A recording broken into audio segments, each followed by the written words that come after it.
In today's video, I'm going to teach you how to embed a live website preview in Google Docs.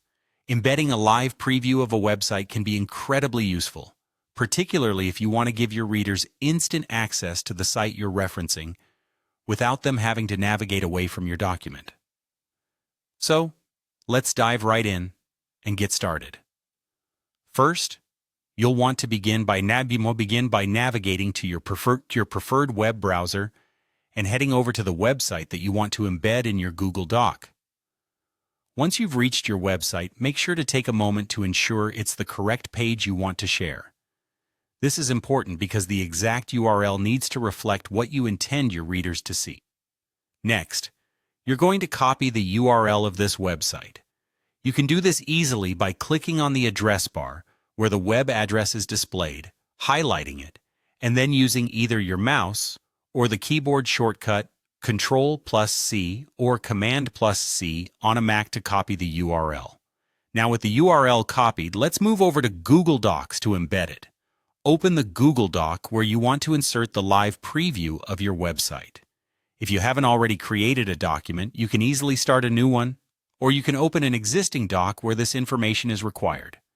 In your document, you'll want to write the name or description of the website, or any text anchor you'd like the link to be attached to, then highlight this text.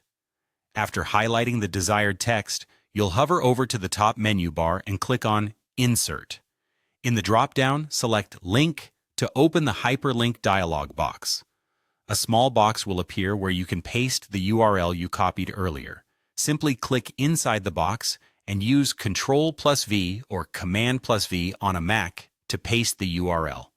It's at this moment that you want to be sure the link you've pasted is correct, so double-check for any typos or accidental deletions. Once you've pasted the URL into the dialog box, you'll select Apply to confirm your action. This concludes the embedding process. To see how it works, you can click on the hyperlink within your Google Doc, and a preview of the website should pop up right there within your document interface, allowing quick access to the site without navigating away. And there you have it. You've successfully embedded a live website preview in Google Docs. Remember, this method is great for giving your readers direct and up-to-date information on the site you're referencing. Thank you for joining me today, and I hope this tutorial was helpful. Don't forget to check back for more tips and